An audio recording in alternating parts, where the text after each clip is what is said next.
am I the only one that really thinks that Rohan's stand, Heaven's Door, is terrifying? Because you literally can't see anything that would put him in jeopardy. As soon as you write something down in your pages, in your body, you're basically screwed, because that happens to Okuyasu. Okuyasu does fall victim to not knowing what Rohan's actual stand is. He falls victim later on in the episode trying to help Koichi, because he actually understands something's going down in that house. Like, he needs to get in there and become Detective Okuyasu, and which he does. He actually goes in there and tries to help out Koichi, but it ends poorly because he doesn't really know much about Rohan's actual stand.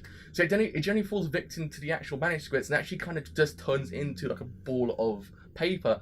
And then in his like arm, it actually says if Josuke is to help, because Josuke is actually inside the house as well, he would actually commit suicide. Okuyasu will commit suicide. I was like, holy freaking Christ, he's indestructible.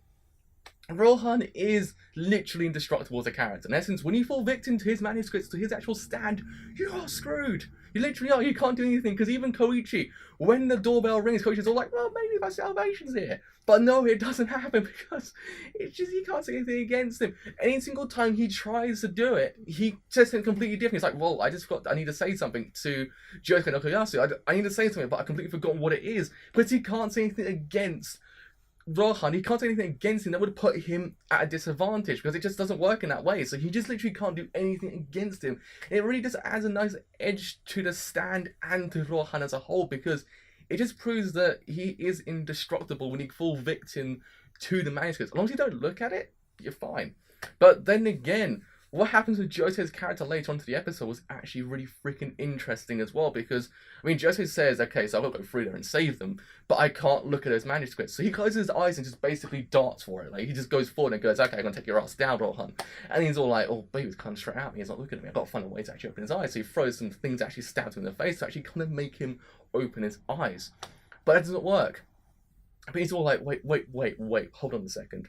I've got something written down. Something's written down in Koichi's like kind of files that says that maybe it actually might have helped me. It's this whole idea that Josuke gets riled up when you say something against his hair. Like, if you insult his hairstyle, he gets pissed. We've seen it throughout this whole entire anime series so far, how pissed off he gets when his hairstyle's insulted.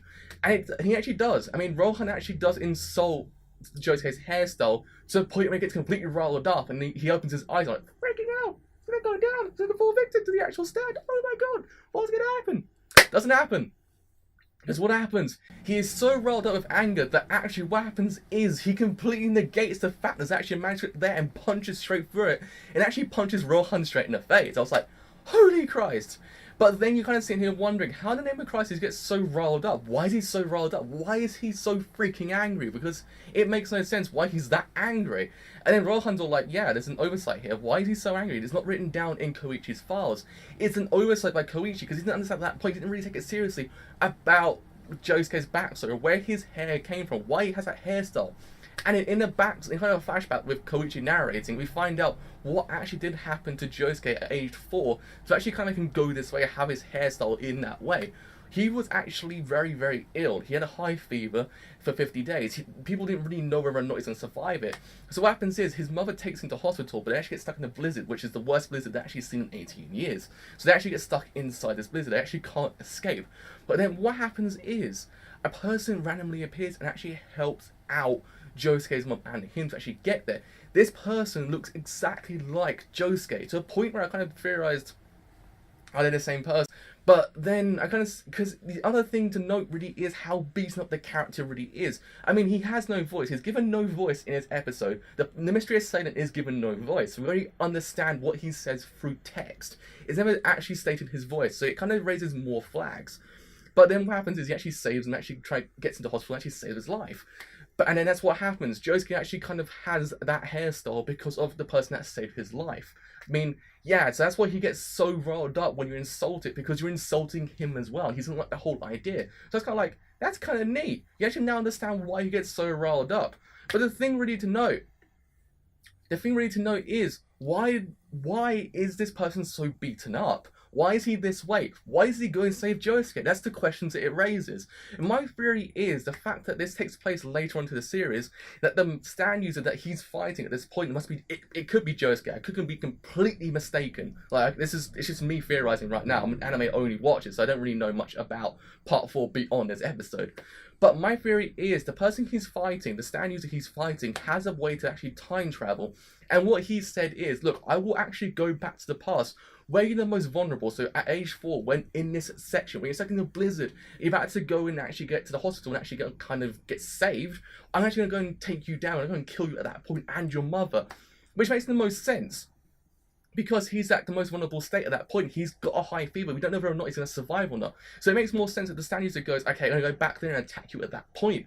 And that's when Josuke must have like this kind of idea that he has to go back there before he does actually kind of go and save his life so the actual person won't get there. So I'm kind of sitting there going, is that the case? Because he seems too beaten up for being a random person just going to go waltz on through and say, oh, freaking hell, like, it's a random person, then I go and save him. There is more to it. We're not getting it right now. It's going to be explained later on in the series. I can completely understand that.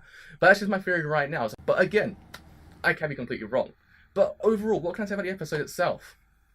It was fantastic overall, I must say. A very, very nice end to Rohan's arc. I mean, I love Rohan's character. He's so freaking fantastic, I must say. His stand's terrifying. But yeah, I mean, I want to see what anime can do next, because anime so far has been so fantastic. I want to see where it goes next, what it can actually do. So yes, with all that said, I have been enjoying it. If you have enjoyed the video as a whole, and you do leave a like, do leave a like, because it's helped quite a bit. If you enjoy my content as a whole, and if you don't leave a sub because you have enjoyed my content, please leave a sub, because it does help me quite a bit. But with all that said, I've been a driver. And I will see you guys later.